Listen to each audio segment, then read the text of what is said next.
All right.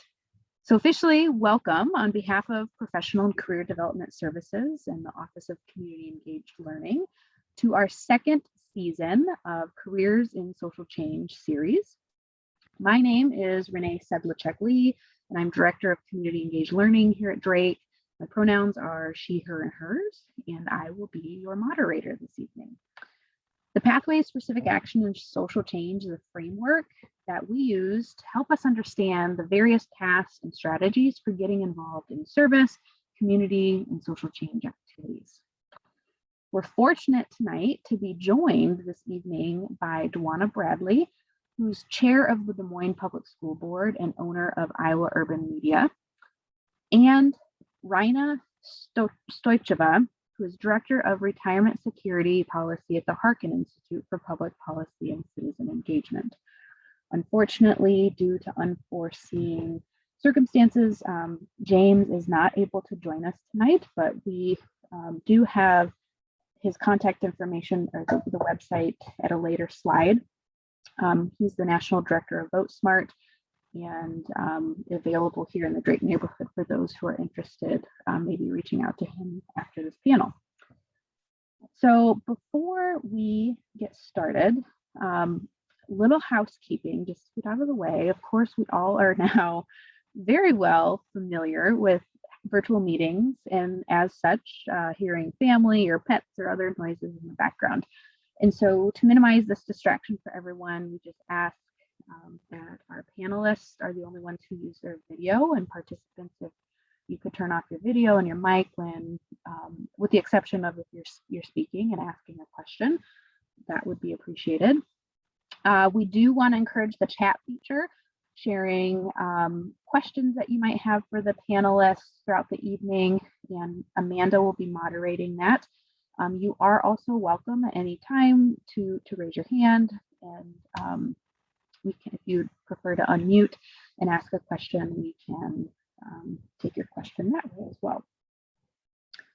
As I mentioned, we're recording this panel so you can watch it again, and you'll find it listed at drake.edu/career/events. So tonight's panel is built on the model of careers and social change. We bring this to you because it's universally understood that volunteerism is good, right? And it's a needed part of being engaged in our community and maybe creating social change. But often we don't really realize that there are also amazing career opportunities or formal volunteer opportunities that spur social change as well. So this Careers and Social Change series focuses on those careers in those pathways. Tonight, our focus is specifically on policy and governance. I'll ask each of our panelists to introduce themselves, tell us a bit about their role and their background, and then specifically what drew them to their involvement in this career or professional volunteer area. So we're going to start with Dwana and then go to Rayna and get started. Well, good afternoon. Thank you for having me. And my name is Dwana Bradley. I currently am the chair for the school board for Des Moines Public Schools. I also am the owner of Iowa Urban Media. We are an African-American publication. We have the Urban Experience magazine, which is something I've done since February of 2015. Also now recently have a podcast show called the Urban Impact Show, which airs live on Sundays on Facebook and YouTube. Then I also will be securing another publication that I will announce at the first of the year. So I've been in the media world now for a few years and really enjoy that. I also serve as chair of Iowa Juneteenth. So my nonprofit, the Des Moines Urban Experience, puts the Juneteenth events in our area on each year. So I'm responsible for the events that take place in the greater Des Moines area. And I also have a kitchen and catering business called Ruby Bee's Kitchen and Catering. So I spend my time being very busy, very committed to doing the work that I do in the community. I know for tonight's conversation, I'll be focusing on my role as being on the school board. And will just tell you that is not a place that I thought I would be. It was not on the radar of things that I desired to do. And probably after COVID, wished I may not have been on the school board at times. But it has definitely been very rewarding. I have a servant's heart. So for me, serving people is a no-brainer. It's what I do. It definitely is not about the money for me, as school board members do not get paid to do the work that we do. So it's definitely not a financial gain for me that I'm looking for. I'm just looking for finding a way to change the lives of others. So I'll stop there, as I know we've got questions coming and other questions will come. Renee, if there's something I didn't answer, let me know, and we can pick that up when we start asking questions, but very excited to share just my experience of serving in a role, pre-COVID and now being in COVID right now.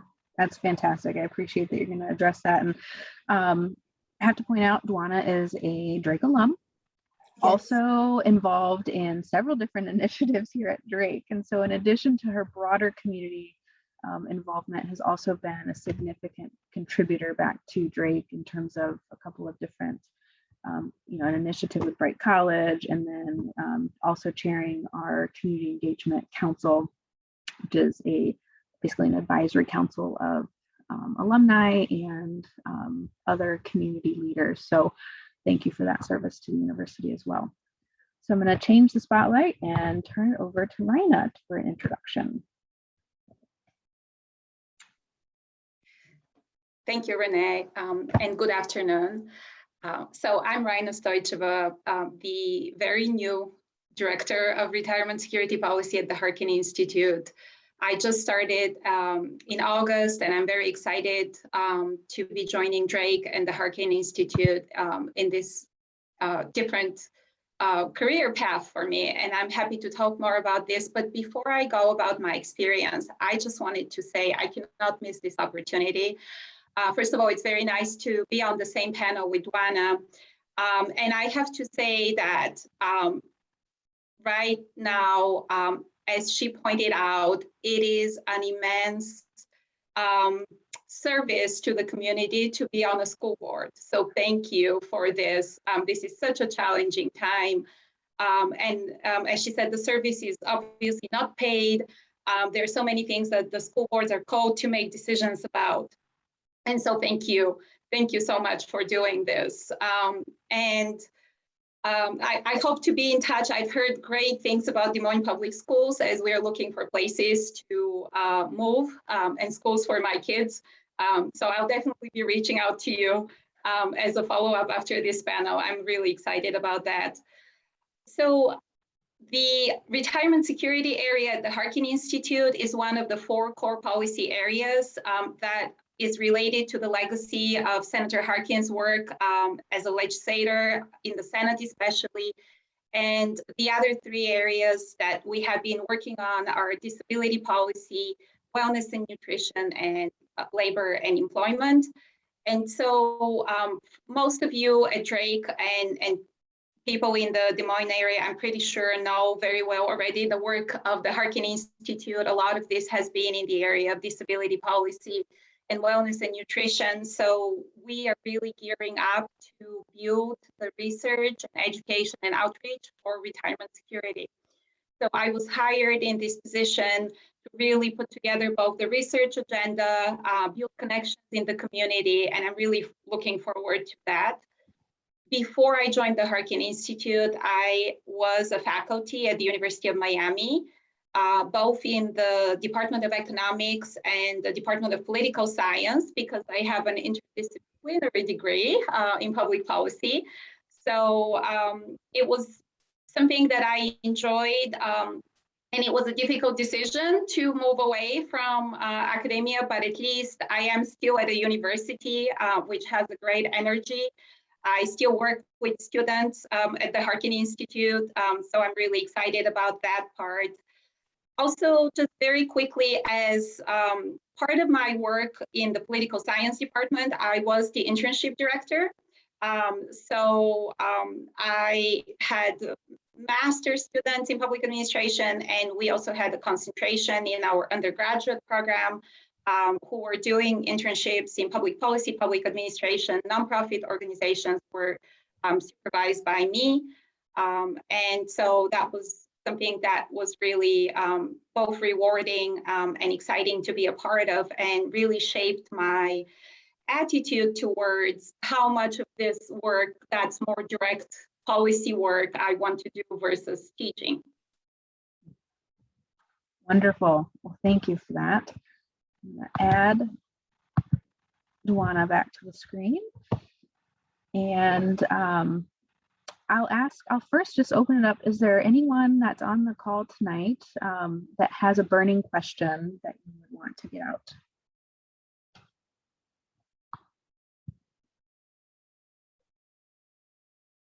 All right.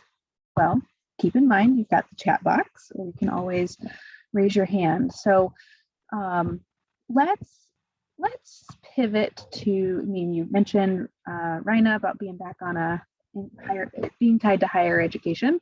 What is your educational background that prepared you for this shift in your career?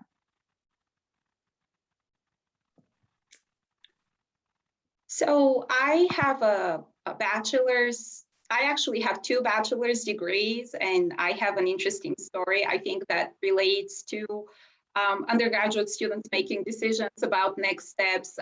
So I started as a political science major, and I took some courses in economics, and I really found the courses interesting and complementary to my studies in political science. So I decided to double major. And once I was done with my undergraduate degree, I really wasn't sure which one to choose going forward. And I really didn't have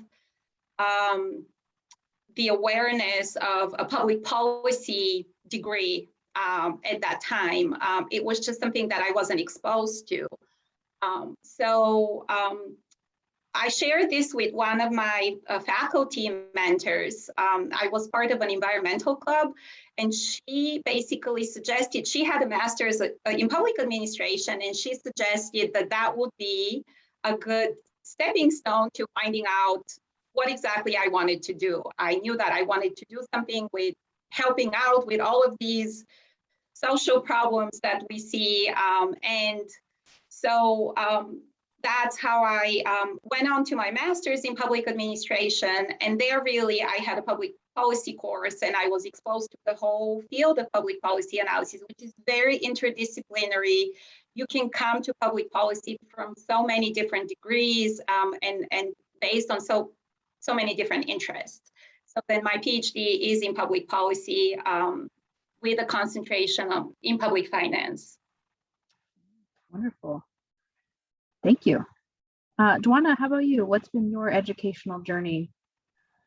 Well, I started my educational journey at Iowa State, and I always had the desire to be a teacher. While I was at Iowa State, I got my bachelor's degree in child and family services, where I went on to serve as a child advocate and worked with women who were impacted by domestic violence and sexual abuse, and working with their children as well. So I kind of didn't take any path, no degrees in public policy or any of this work that I'm currently doing now, which is funny to me, but I think that a lot of my classes still prepared me, for this journey. I've always been attracted to politics. Political science classes I've taken, even just, as some of the electives that you can use for classes. So I chose a lot of those. I'm big into psychology and sociology. I study people all the time. That's how I can pretty much I can tell a lot about you by not having a conversation with you, but that's just some of the classes I've taken. And then I went on to Drake and literally just went full steam ahead as far as education was concerned. I actually am a former teacher for Des Moines Public Schools, and that's how I got my start at Drake. I got my master's degree in elementary education, went on to know my leadership skills and wanted to become a principal, dean of students somewhere in that area, but I needed my specialist in administration for that. So I got that degree at Drake, and then I specialized in reading. So I got my master's degree in literacy because gosh, I didn't have enough degrees. So I just figured I'd just keep on going. And that's what I did. I think that all of the classes that I've taken at some point prepare you for anything that you're going to do. Because I think every class you have involves dealing with people in some way, shape, or form, whether you're dealing with a professor and having to communicate with them about what's going on in your world and why you may need an extension for something, till how you deal with people in your own classroom and how you handle things when you disagree with one another. And so I think everything about college prepares you, whether you go into that direct path or not. You've gotten the tools you need, in my opinion, to be able to be successful at whatever you choose to do. Dwana, I know, so now are owner of Iowa Urban Media and have shifted your professional career. Mhm. Can you tell us a little bit about, so you just articulated your educational experience and background with children and women. How did you get from there to what you're doing now with urban media to then school board? Like, how did that mix come about? It's quite funny. So my father used to have the Iowa Bystander, communicator newspaper. Iowa Bystander, for people that don't know, is the largest African-American publication this side of the Mississippi. Started, she's probably in the 1800s, around late 1800s, around in there. And so when my father did that work, I was a little girl. Mind you, he had no journalistic experience. He just seen a need in his community that was lacking, which was media that portrayed African Americans, media that was, telling our story in a way that mainstream media wasn't. And so he did that while I was little. I remember that. And honestly, it meant nothing to me at the time. I was, 9, 10 years old. And about 2014, he comes to me as he's preparing, for retirement next year. And in 2014, he says, I think we should do a publication. And you got to understand, I looked at him a little crazy because I'm like, I've invested my life in education. And now you want me to completely shift courses and go into journalism. So the first thing was, I'm not going back to school. Like, I was not going back to try to get a journalism degree or learn anything about the media world. Like, I just wasn't doing it. And so I agreed to start a publication, not knowing what we were doing at all, like not a clue. And, just utilize the skills that I had received, being educated. I mean, I knew what I needed to do. I reached out to mentors. I looked at other publications to see what they look like. I self-taught myself. I would, do things and talk to my father and have him give me some guidance. I would talk to the Business Record. I would talk to DSM magazine folks. I would reach out to Meredith Corporation. So I just went to all the places that knew it to guide me. And honestly, when they look at the publication, I had someone from Meredith go, this is just amazing. And I just laughed because I'm like, I have no clue of what I'm doing, and I still don't to this day. But I am grateful for just being able to reach out to people to guide me. And honestly, once I'm in this world, I love the media world. I love being able, because what I'm doing is educating and providing people information in a different way. So I just took education in a different way. I might not be in the classroom educating students, but now I've got a different path where I can still use those foundational skills that I gravitated to do this media work. And it's kind of been the story of my life now. I'm doing tons of things that I was not, I will say, educationally prepared for, but feel that my education really did prepare me for all of this. Absolutely. Oh, and I love the reframe of that, particularly for undergraduate students who are on the call tonight listening. I think we often get like one track minded, right? Like so it's a journalism major, so therefore I have to do journalism. And we articulate to students all the time that it's about the skills. And in career and professional development services, we even have now a focus on what's called the true blue skills, and focusing on that competency type of development versus, I mean, the discipline knowledge is very important, don't get me wrong. But to your point, you're able to take all of those skills that you've gained and pivot, right? And I love the reframe that you still see yourself as an educator. It's just in a different way. Right. And then how did the school board piece enter? By accident, the school board completely by accident. My daughter was a senior at Roosevelt High School at the time. And by this time I had left Des Moines Public Schools. So that's a whole nother story in itself. I left that not feeling like they were seeing my leadership qualities. And so I left that after being turned down, a number of times in positions that I felt like I was qualified for. So I left the district, continued to do the work I was doing in the community. My daughter says, "Hey mom, there's a position open." And I'm like, at this point, I had a really bad taste in my mouth when it came to Des Moines Public Schools. So I did not want to put my name out there to be a part of a district who I felt like at the time didn't even see my potential. We had a person here in District 3, which is the district I currently serve, who resigned from the board. And when you resign from the board, if you're thinking about ever being on a board and you don't want to do an election, watch out for people who are resigning from them, because normally the process for that is you can be appointed and then you can just serve out their term.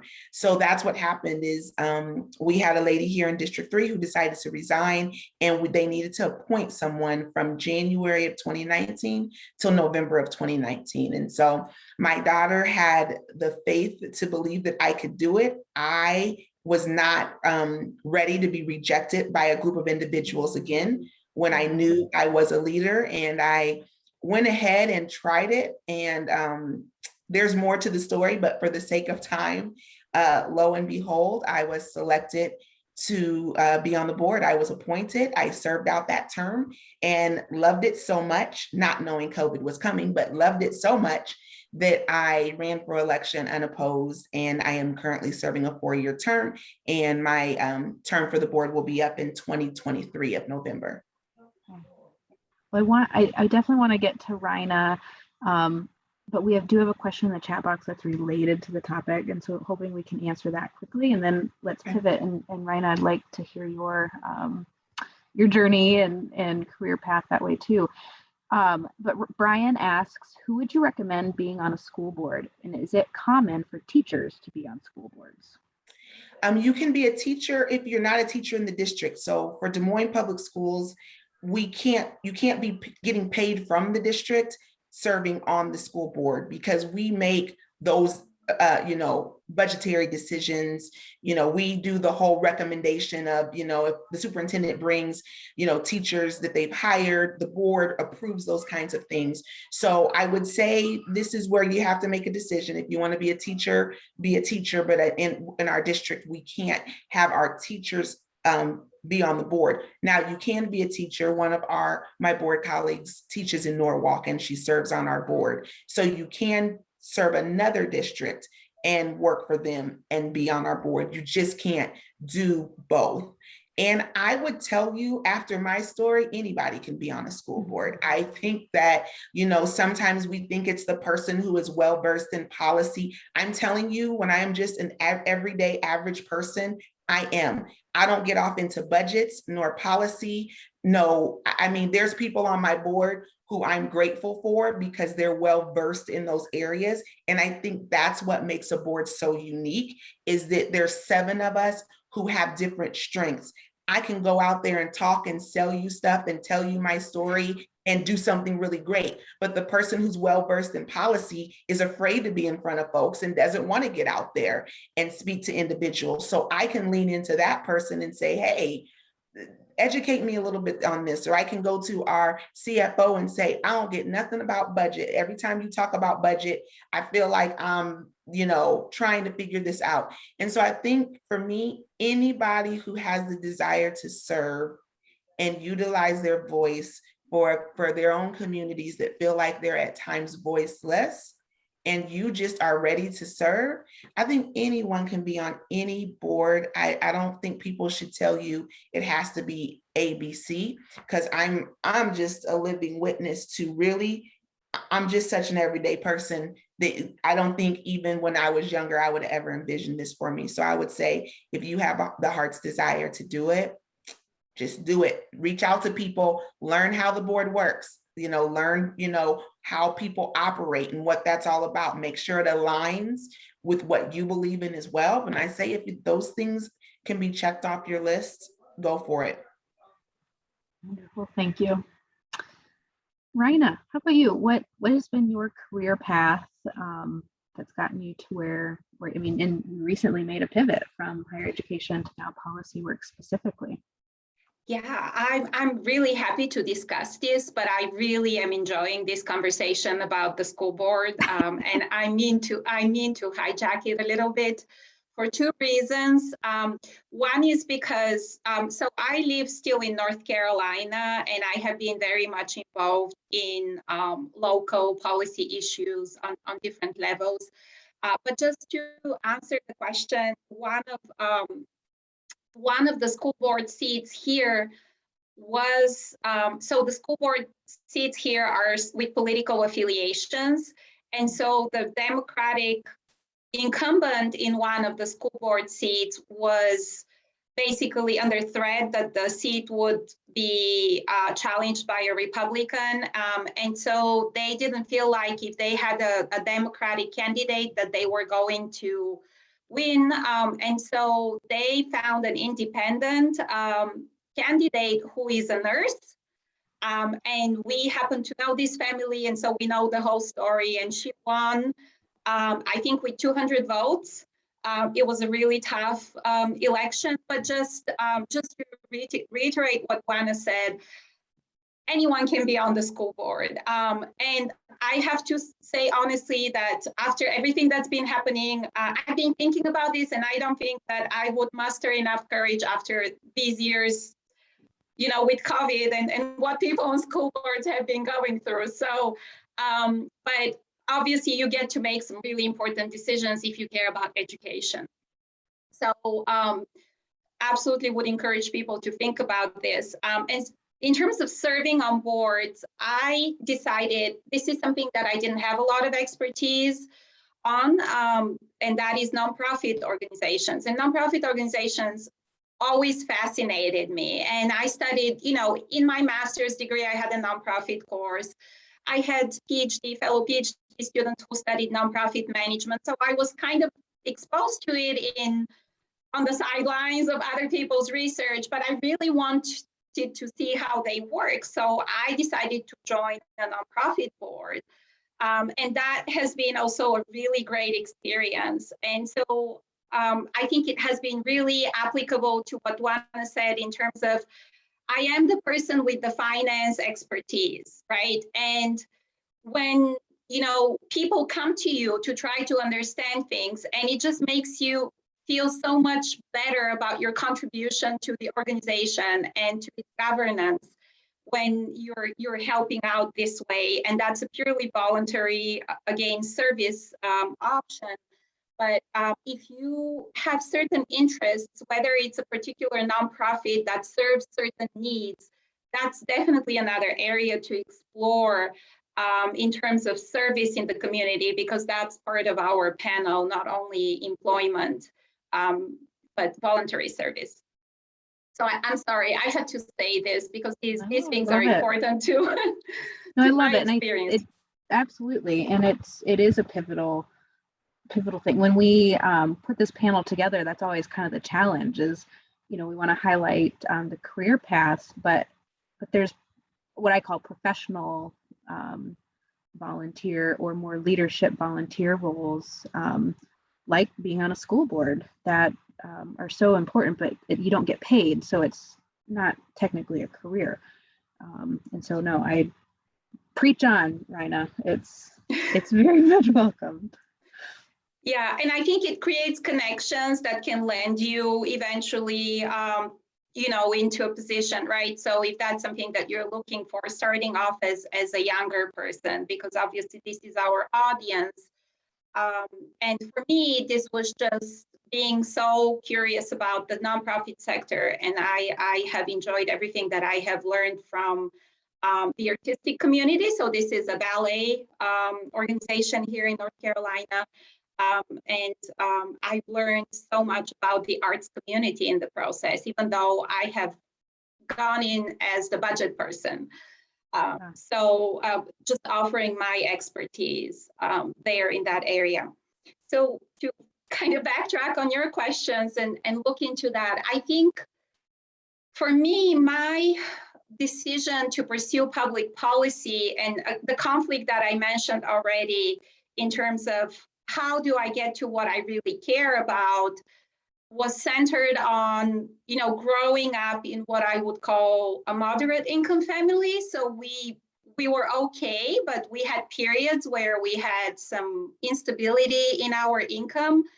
At this time, I'm originally from Bulgaria, so the country was going through some serious economic transition after the fall of communism. So overall in the country, there was a lot of economic disruption, and just my family happened to be impacted more than other families. And so, you know, I could see that the safety net was important, whether that's public schools, whether, you know, I received stipends throughout high school, partly because of merit and partly because of need. I could see that, you know, my grandmother was supported through the retirement system, but that's not when I got my idea about retirement. But, you know, I could see the role of the safety net. And so that was something that I couldn't figure out how I get to this. Do I become a politician to make an impact on this? What do I become to make some sort of impact to help improve those policies? And I think I really didn't choose to be a professor necessarily. I think I enjoy education, educating people. I enjoy being around smart, curious, you know, young people. And so I sort of stayed in education for this reason, but I really enjoy, so I really am a lot more motivated by trying to generate research or education that I can see some progress on those issues, right? And I think I was getting increasingly dissatisfied with, I think I had very high hopes in 2016 about different results from the federal elections and which way we're going to go with social policy issues, with the safety net. And after I was disappointed with that, I felt like I just need to move to a more active policy, research, education, outreach area than higher education, basically. Is one way that I would say my transition happened from being a college faculty to being more directly involved in leading and producing research. Wonderful. And once again, I love the reframe you had to go through too of, do you have to be an elected official, you know, at the whether that be at the local level, state or federal level, to make change? And you very clearly have identified that no, you don't. And in fact, you can do that as, you know, through a teaching role, or in this case, can you tell us a little bit more about what your position at the Harkin Institute will be? Are you a research analyst? Are you coming up with, what is your specific role with looking at that policy piece as it relates to kind of tonight's topic? Yes, that's a very good question. So my main responsibility at this point is to build the research agenda, so the things that we would like to focus on. But I will be conducting research analysis as part of this job eventually, and also coordinating the work of, we have a lot of undergraduate students who are part of the Harkin family as policy analysts, or a few of them work for our communications manager. So we also have a few law students who do research analysis for us. And as we grow this area, and I just want to say again, back to the policy area or anything that deals with social change, that it is very interdisciplinary. You can come from any background and make an impact on a policy area that is interesting to you. But for example, in retirement security, this is typically an economics issue, and we have a great actuarial program at Drake in the business school. But because we haven't had work in this specific area, we haven't had students join us for this research. So eventually, we're hoping to have some actuarial students work also on some of our projects. So there are areas that require certain skills, but I think still within that set, there's different opportunities to contribute. So my work, once we set up the research agenda, which is centered around access to retirement plans, inequality. So there is huge inequality and it just continues to grow. It is strongly related to both income inequality and wealth inequality. And so all of these have, racial and other socioeconomic correlates. So these are, again, issues that Senator Harkin has been trying to work on for many years. And our goal is just to continue producing research in this area and educating both the immediate community in Des Moines and Iowa, but hopefully nationally as well on those issues. And so that's kind of an outline of what I'm expecting to do and what the vision is for all 4 of our areas. We're hoping to have some events, hopefully in the near future as well. Right, wonderful.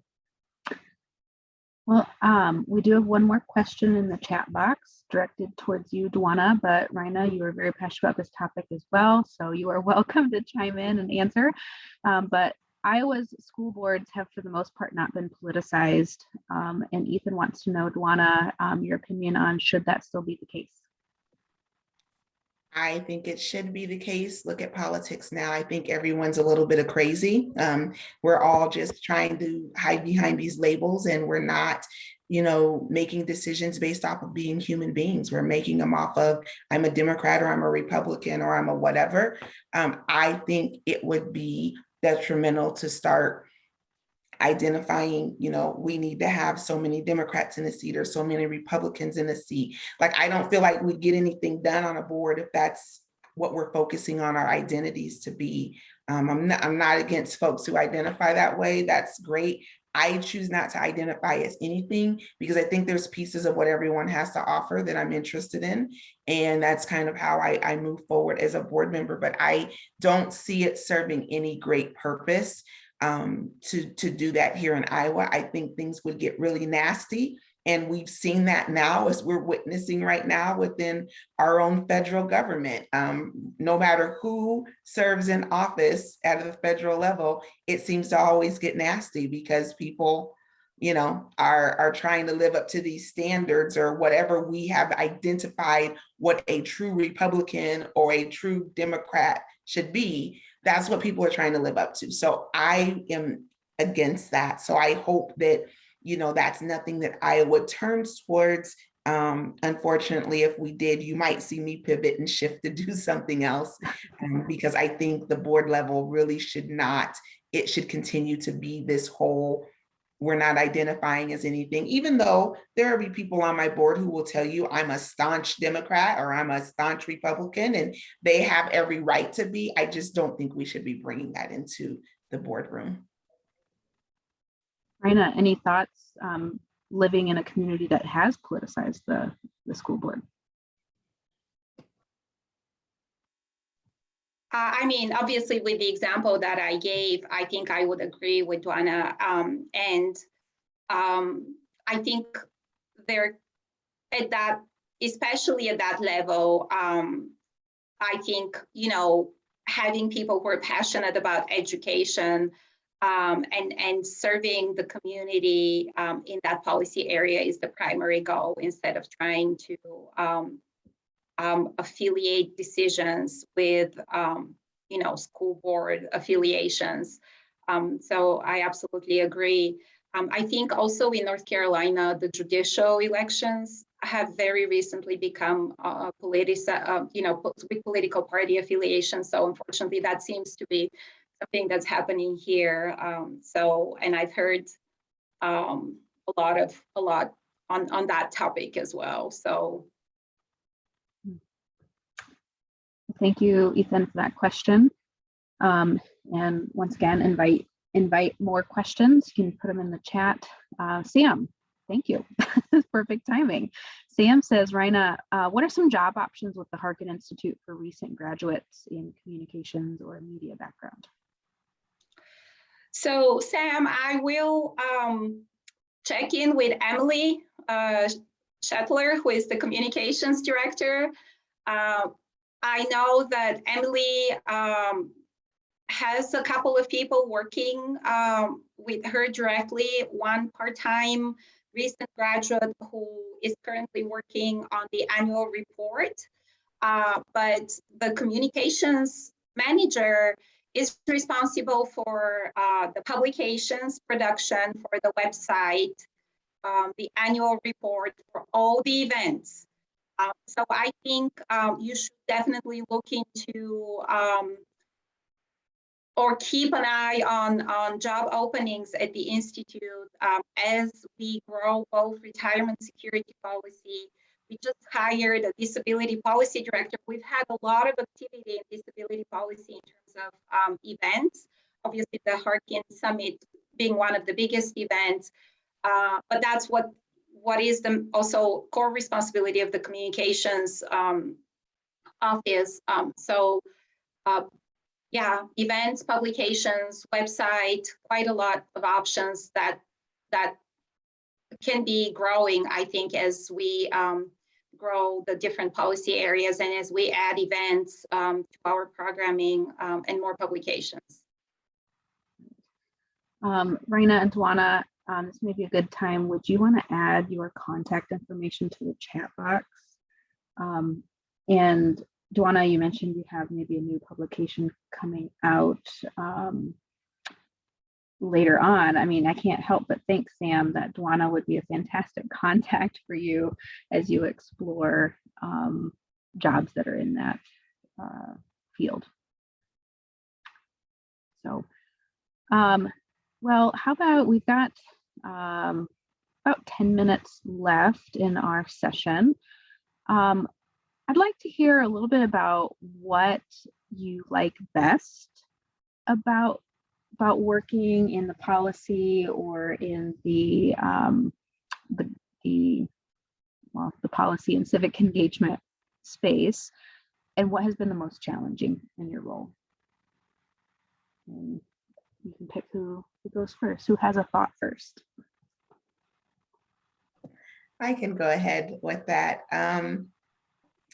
For me, with this board, we're actually shifting the way in which we do governance. We're going to be focusing a lot of our conversations now. We're following the student outcomes focused governance model. It's research-based, showing that when we pivot our conversations to be student focused on their outcomes, that we will see a better district holistically. You'll notice that in some school boards across the United States and even here in the state of Iowa, they're more managers of the district. So they have their hands in everything from, if there's going to be a certain group that's going to get hired, or if we're going to hire a certain team or who's, the construction. And so they have their hands in everything managerial from, should buildings be closed down because of COVID? Should they not be closed down? Should we be wearing masks? Should we not be wearing masks? Should the superintendent report every move? So some districts are really micromanagers of the superintendent. And we chose as a board before I even got on the board that was not the direction that we wanted to go in. We wanted to start to make sure that when we had our board meetings, that we did take care of the business of the board, which is, approving some of those contracts, hiring, firing, or staff that are resigning. We take care of all of that stuff, but we also now are spending lots of our conversations on what does the data tell us, and holding our superintendent accountable for what our students know and are able to do. So you're going to start seeing that shift happen. with our board. So I'm really excited about that. I think the one thing that's always been disappointing for me ever since I've been on the board, and this is before COVID and even now in this space, is you are identified by your vote.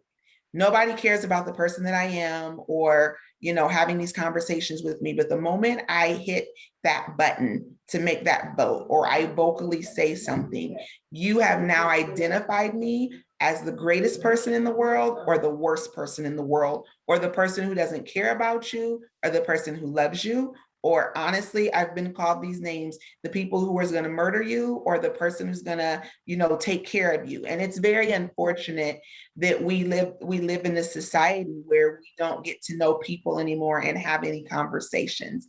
We look at what people do and we've got them held down to a T. So I think for me, that is always continues to be the most disappointing about my role, is that many people, not just in the board realm, anything you serve on, city council, you know, all the way up to governor, you know, president, Congress, everyone's identified by their vote. And I think that's very unfortunate, because normally there are reasons behind our vote that never gets publicized, or the story never gets told, because all people care about is you didn't go the way I told you to do because I elected you and you need to do what I say. And I think that's very disheartening, but I think that's a culture that we've created as a society, to let people think that I voted you in, you do as I say. And that's not truly how things work. As a board member, I have to look at things holistically, and I have to look at, you know, the financial implications. I have to look at,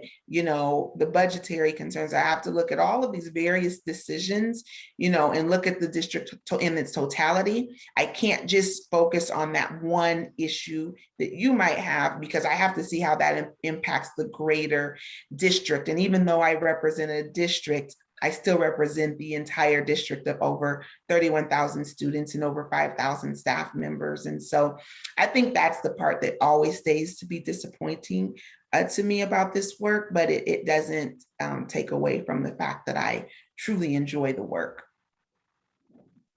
Wow, it makes me almost tear up I mean, thank you. and to the rest of the board members for literally for that service, because I can't imagine how draining that also feels. So, Rayna, any comments about what you find to be the best and the most challenging in your work? Yeah, and I think just to add on to Dwana, I think social media has just made this whole process that she's describing, just amplified it to so many degrees. And I just see it, trying not to be on social media for many reasons, but still trying to be in touch with things. I just see it happening so much. So that's unfortunate. In my work, this is obviously very new, what I have started doing. And right now I'm in the excitement stage. I'm very excited. I have enjoyed, I said this before we started the session, because I'm working remotely and then visiting Des Moines for a week, once a month or so. And so everyone that I have met, either locally or nationally from researchers in this area, has been so supportive of this new endeavor, moving the work of the Institute in this policy area. We have a great advisory committee who has both local members and also nationally recognized researchers. So all of this is really exciting for me. I can read as much policy as I can fit in my workday, which before, when I was teaching, I had to do kind of on the side and during summers. So all of this is really wonderful, and I'm looking forward to it. What is different for me in this job is, trying to balance, I think, the different political considerations. I think when you're a faculty in a tenure track position, you do your research and you really can ignore, I think, some of the strifes that are happening around you. And I think in this is we want to publish nonpartisan relevant research, and we want to make sure that we are as relevant to the policy area, but we also stay nonpartisan. It's really something that I'm looking forward to.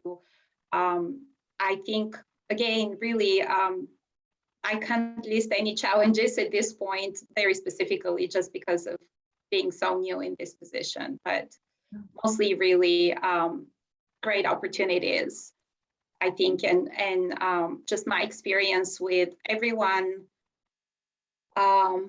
in this policy area. This is what my advisor told me many years ago when I was working on my dissertation. You will always have work. We've tried to fix the issue with retirement security for so many years, and we just keep, working on the edges around it. And so there's certainly lots of work to be done, right? And that's exciting. Thank you. Well, to wrap us up, I'm wondering what advice you would have for the students that are on the call or watching this recording. What kind of parting words do you have, or next steps for them if they would like to pursue either a career or maybe a professional volunteer role in the area of policy or governance? How could they get engaged, or what would be your advice to them?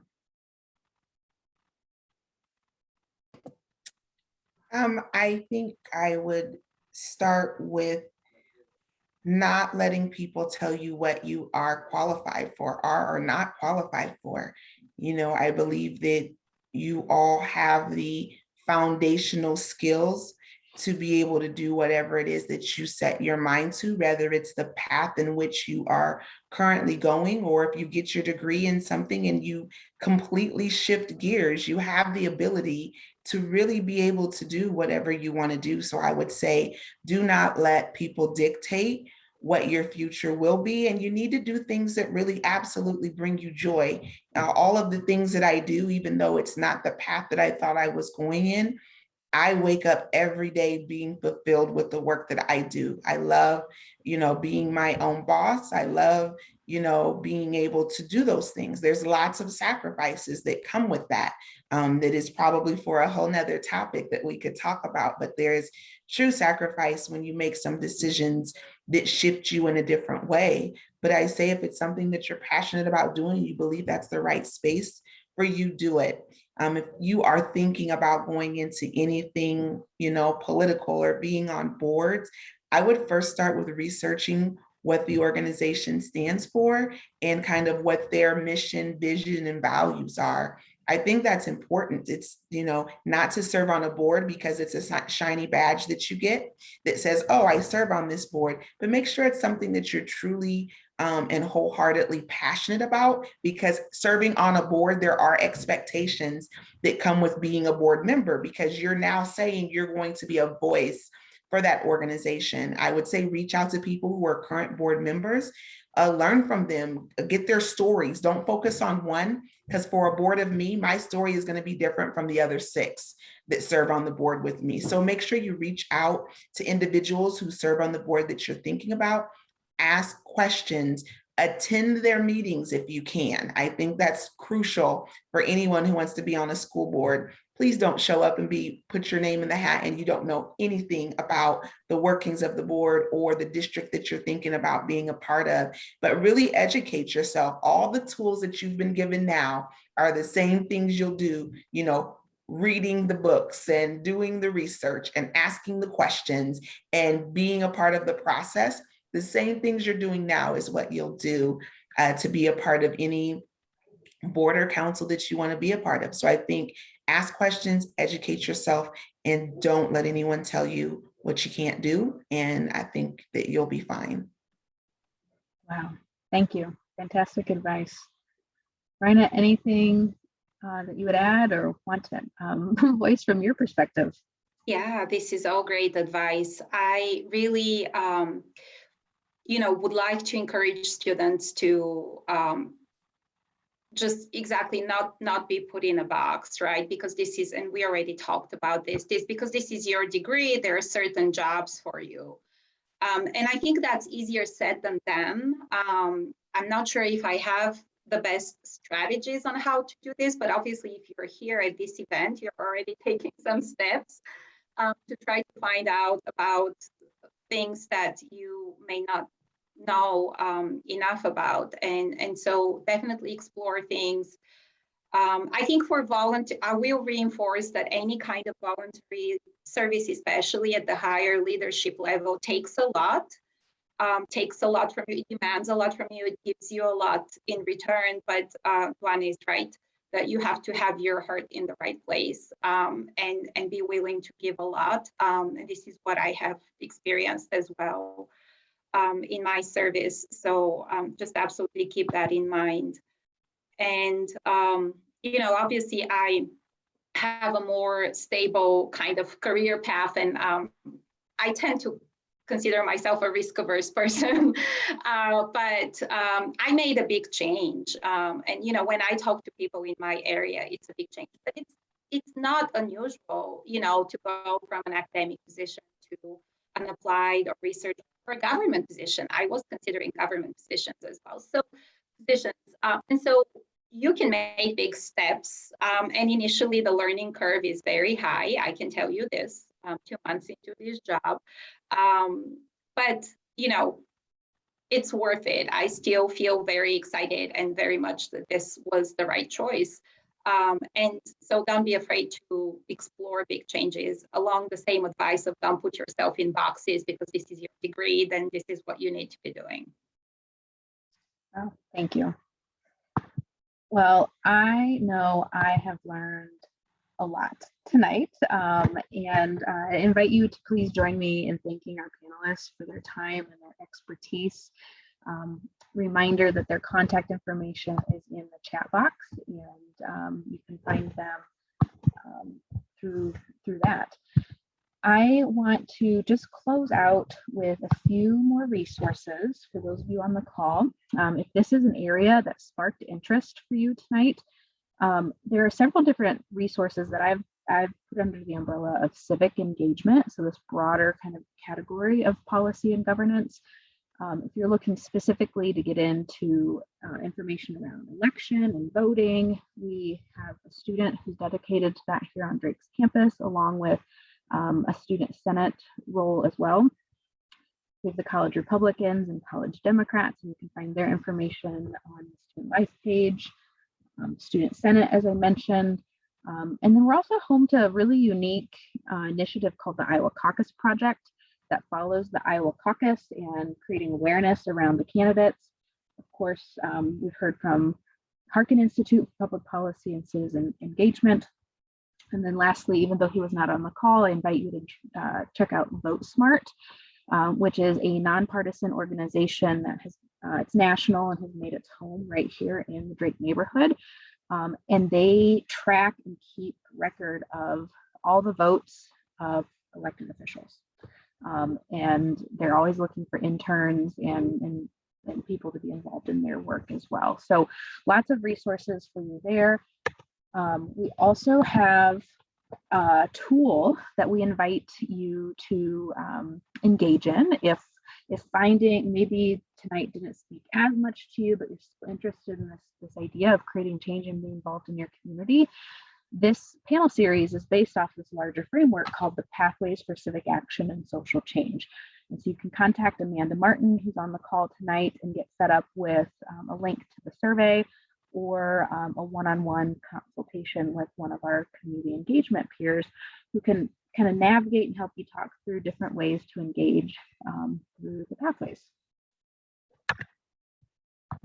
Lastly, I have to put a plug in for 2 more panels yet this fall. And so please save the date and come back and join us November 9th for social entrepreneurship and corporate social responsibility. We're still working to confirm our panelists, but I can tell you one of the panelists is a Drake alum who started a makeup company that is pretty cool. So you'll want to come back for that. And then the philanthropy panel on November 30th. You can register and see all of that information on Handshake. So thank you again for joining us. Thank you, Dwana and Rayna, so much. These panels are always so energizing. And thank you for your time and your service. And have a good evening. Thank you. Have a good evening. Thank you.